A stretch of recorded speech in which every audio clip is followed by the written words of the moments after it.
लूंगी। ये मेरा बाप जो बूढ़ा हो गया है ये बर्दाश्त कर लेगा, लेकिन ये मेरा छोटा छोटा भाई बहन है ये तो बर्दाश्त नहीं कर पाएगा। वो लड़की बोली कि हमको ही कुछ करना पड़ेगा, मेरे बाप को मजदूरी नहीं मिल रही। तो वो लड़की क्या काम की कि एक दिन सुबह गुसल की, गुसल करने के बाद बन सवर कर तैयार हुई और अपनी माँ से कहने लगी, अम्मी जान हम जा रहे हैं फला सहेली के पास, रात में हम वापस लौटेंगे। माँ से इजाजत ली और घर से निकल गई।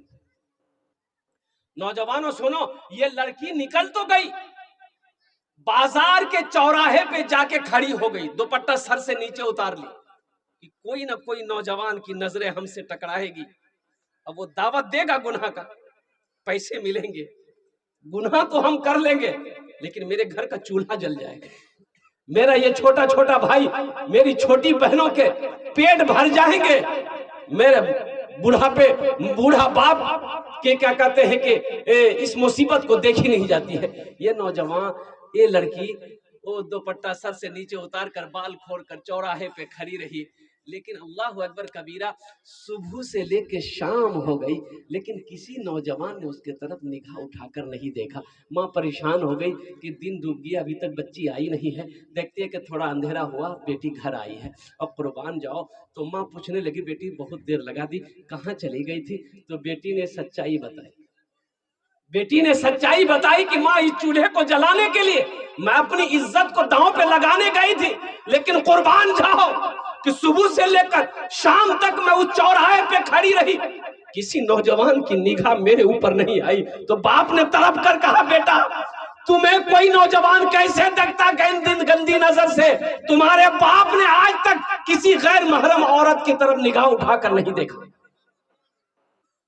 ज़िना एक कर्जा है, एक बात याद रखना नौजवानों, ज़िना एक कर्जा है।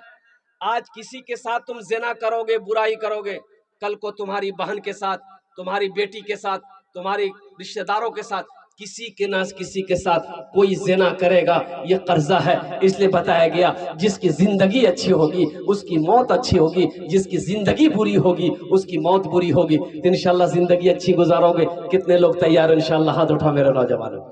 वाह वाह वाह, अल्लाह इन नौजवानों की जिंदगी को बदल दे, हमारे बच्चों के हालात को बदल दे, या अल्लाह इसे नेक बना दे, या इसे अल्लाह वक्त का नमाजी बना दे, मैदान जंग का गाजी बना दे। या अल्लाह मैं दुआ करता हूँ इन नौजवानों को, इन बच्चों को या अल्लाह खाने काबा का हाजी बना दे। आमीन बोला जरा। इबादत करो तुम सदा अपने रब की, ये दुनिया किसी की हुई है न होगी।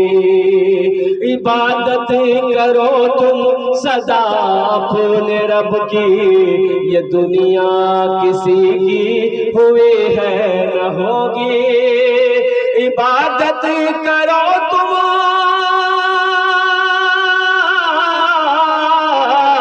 इबादत करो तुम सदा अपने रब की, ये दुनिया किसी की हुई है न होगी। यहाँ पर किसी की बनी ना बनेगी, मिलेगी तो 2 गज ज़मीं ही मिलेगी। यहाँ पर किसी की बनी ना बनेगी, मिलेगी तो 2 गज ज़मीं ही मिलेगी। अल्लाह के रसूल ने इरशाद फरमाया कि मोमिन वो है, मुसलमान वो है कि जिसके हाथ से और जबान से किसी को तकलीफ ना पहुंचे। समझो ना बात, আমার কথাটা বুঝতে পারছেন না? मोमिन वो है, मुसलमान वो है जिसके हाथ से और जबान से किसी को तकलीफ ना पहुंचे। हमारी जबान से हमारे हाथ से किसी को तकलीफ ना पहुंचे, वो मोमिन है।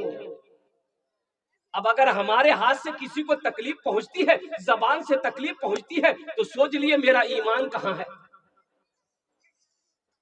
सोच लिए मेरा ईमान कहां है। एक आदमी ना बड़ा तंग करता था बस्ती वाले को, बाप रे बाप, इससे झगड़ा उससे लड़ाई, उससे लफड़ा इससे झगड़ा, यानी बस्ती वाला उससे तंग था कि मियां ये मर भी कि नहीं मर गई,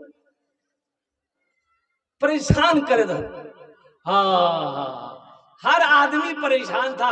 एक दिन हुआ कि बेचारे को इसकी मौत का वक्त करीब आ गया, तो अपना बेटा को बोला, बेटा जा बस्ती इतनी सब घोरत बोले देवो कि मोर बार आखिरी टाइम छे और माफी मांगबे हूँ तो तुमरा सब हो। हर घर में आके कह दिया कि मेरे बाप की आखिरी वसीयत है, अब वो मरने वाला है, आप लोगों को बहुत परेशान किया है, तो चलिए मेरे बाप को माफ कर दीजिए आप लोग। तो बस्ती वाला बोला फिर कोई ना कोई लफड़ा लड़ गई। आया बस्ती वाला सब खड़ा रहा, सब बोले भाया माफ करे दे बमु, भाया मैं बहुत परेशान करे हूँ तो माफ करे दे, तुमरा माफ करे दे, अल्लाह माफ करे दे भाया, माफ करे दे, आखिरी टाइम छे माफ करे दे। तो सब लोगों ने कहा कि आखिरी टाइम है, ठीक है हमरा माफ करे दो, माफ करे दो, कोनो चिंता नहीं है। बोले भाया तुमरा माफ करे दिलो, बस एक वसीयत छे मोर, पूरा करबो। तो बस्ती वाला बोला हाँ बोल की वसीयत छे। तो बोले भाया मोर वसीयत यही छे कि मोक सजा मिलना चाहिए, हम आप लोगों को सताए हैं, हमको सजा मिलना चाहिए। भैया जब मैं मोरे जाऊं ना तो मोर पेटोत नहीं बांस घुसे दिबो, खड़ा करे दिबो, बांस पेट में बांध कर खड़ा कर देना। कोई पूछेगा तो कह देना कि ये बहुत सताया तो बस्ती वाले की सजा मिली है। तो बस्ती वाला बोला ठीक है, मरने वाले की वसीयत को पूरा किया जाए। वो मरने वाला मर गया, अब तो 4-5 आदमी बस्ती का खास आदमी जमा हुआ, बोला कि की करो, बोले नहीं वसीयत पूरा करवा है मेरी। एक तो बांस लाया, लंबा बांस लाया काट करके, इसको इसका जिस्म में पूरा रस्सी उस्सी बांध के बांस में खड़ा कर दिया। अब बगले में था थाना, कोई जाके खबर कर दिया। आई पुलिस, बोला ये कौन किया? बोले अब्दुल रजाक, अब्दुल गफ्फार, मुन्ना, चुन्ना यही सब किया। बोला बोलो इधर, बोलो सबको हथकड़ी पहनाओ। काहे किया ऐसा? बोला वो बोला तो बोला नहीं था ये कानून जुर्म है, हथकड़ी पहनाओ, जिम में बैठाओ, थाना लेके जाओ। बोला रे बाप मरने के बाद भी नहीं छोड़ा। इबादत करो तुम सदा अपने रब की, ये दुनिया किसी की हुई है ना होगी, यहाँ पर किसी की बनी ना बनेगी, मिलेगी तो 2 गज ज़मीन मिलेगी। एक आदमी सफर में है, इसलिए मैं कह रहा हूँ नौजवानों कि जिसकी जिंदगी अच्छी होगी इंशाअल्लाह उसकी मौत भी अच्छी होगी, उसकी मौत सजदे की हालत में होगी। इंशाअल्लाह जिसकी जिंदगी अच्छी होगी उसकी मौत मस्जिद में होगी। इंशाअल्लाह जिसकी जिंदगी अच्छी होगी उसकी मौत बिस्तर पे होगी। अभी देखिएगा ना, अभी एक हादसा हुआ, अभी तो कई तारीख को मैं रांची में था, एक हादसा हुआ और गाड़ी में जा रहा था और देखा क्या कहते हैं कि रास्ता जाम है, तो गाड़ी रोकी गई। क्या हुआ भाई? बोले एक्सीडेंट हो गया। वो एक्सीडेंट हो गया, ओ हो 2 लड़का, बड़ा खूबसूरत हट्टा कट्ठा नौजवान लड़का मोटरसाइकिल लेके जा रहा था, एक्सीडेंट हो गया। और कुर्बान जाओ, और एक्सीडेंट इतनी बुरी तरीके से हुआ था कि दोनों बच्चों के परखच्चे उड़ गए थे।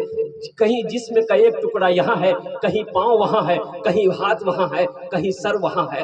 अल्लाह अकबर कबीरा। इसलिए मेरे बच्चों, नौजवानों, देखो हम ये नहीं कहते कि तुम तस्बीह लेके मस्जिद में बैठ जाओ, लेकिन कम से कम 5 वक्त की नमाज है, नमाजों की तो पाबंदी करो। गुनाह करते वक्त ये सोचो दुनिया की कोई मखलूक देखे या ना देखे, मेरा अल्लाह देख रहा। मोबाइल में कम गुनाह हो रहा है? बोलो गुनाह हो रहा कि नहीं हो रहा? अरे गुनाह हो रहा कि नहीं हो रहा? तुम दरवाजा बंद करके कोई नहीं दिखे, मिनी दरवाजा बंद कर लो, खिड़कियों बंद कर लो, कोई नहीं देख ले। मोह अल्लाह देखोगे नहीं देखोगे? अरे अल्लाह देख लेगी नहीं देख? मेरा तो अल्लाह तो पूछेगा मेरे बच्चों कि दुनिया से आया है, मेरे लिए क्या लाया है। गांव वालों ने देखा एक नाले में लाश पड़ी है, गांव वाले जमा हो गए, कैसे मियाँ कैसे? बोले नहीं पहचाना उसे। बोले निकालता। अब 4-5 नौजवान नाले में कूदा, उस लाश को निकाला तो लाश की शक्ल बदल गई थी। ऐसा मालूम हो रहा था कि मरे हुए 2-3 दिन हो गया, इसको फूल गई लाश। तो अब गांव वाले सोचे कि भाई कैसे समझ में आएगा, पहचान में तो नहीं आ रहा कि इस गिरदी की कोई गांव का नहीं है, पता नहीं कहाँ का है। अब ये हम लोग अगर इसकी कफन दफन कर देते तो अच्छा रहता, लेकिन यहाँ बात यहाँ पर आ गई कि ये पहचान में तो आए पहले कि ये मुसलमान है कि नहीं है, ये इधर का है कि उधर का। पहचानना होगा ना, अरे जानना होगा ना, तब ना जनाजा पढ़िएगा। अब वो रहेगा तो जनाजा पढ़िएगा तो गड़बड़ ना हो जाएगा भाई। अब ये इधर का उधर का, इसलिए कि ना दाढ़ी है, ना टोपी है, ना कुर्ता पाजामा है, पहचान में कैसे आएगा? पहचान में कैसे आएगा? देखो ना, टी शर्ट वो भी पहनता, टी शर्ट तुम भी पहनते हो, वो भी दाढ़ी नहीं रखता, तुम भी दाढ़ी नहीं रखते हो, वो भी खड़ा होकर पेशाब करता, तुम भी खड़ा होकर पेशाब करते हो।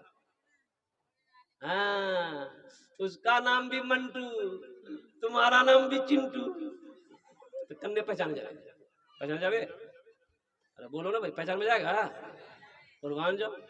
हम इमामत करते मस्जिद में, बच्चे पैदा होता है लोगों का, हजरत हजरत लड़का हुआ है, कोई नाम रख दिए, कहते ठीक नाम रख देंगे, ऐसा करो इसका नाम रखो मोहम्मद उस्मान। बोले नहीं, बुढ़वा नाम है।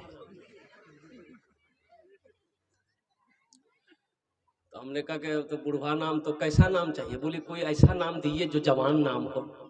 हाँ, हमने कहा कैसा करो इसका नाम रखो लड्डू। बोला हाँ ये नाम अच्छा है। यही सब नाम तो चल रहा है अभी, लड्डू, पप्पू, चिंटू, मिंटू, पिंटू, सिट्टू, स्वीटी।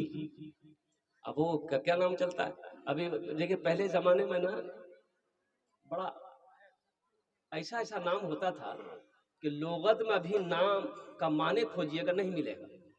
एक लड़का मेरा पैर दबा रहा था, 13-14 साल का बच्चा था, तो बड़ा अच्छा लगा। हम बोले बेटा तोर नाम की रे? बोले नहीं बोलू, मुझे लाज लगो। हमके नाम बताने में लाज कैसी? बोलने की नाम छो? बोले मोर नाम छे फटकन। फटकन के रखे हल्को नाम रहे? बोले मोर दादो। तो तोर दादोर नाम की रे? बोले मोर दादोर नाम रहे लटकन। ठीक है, वो लटकते रहबे ती फटकते रहबो। तो नाम, एक निकाह पढ़ाने गए कलकत्ते में, तो मैंने लड़के का नाम लिख लिया, लड़की का नाम पूछा गया, लड़की का नाम बोलो, तो एक लड़का बोला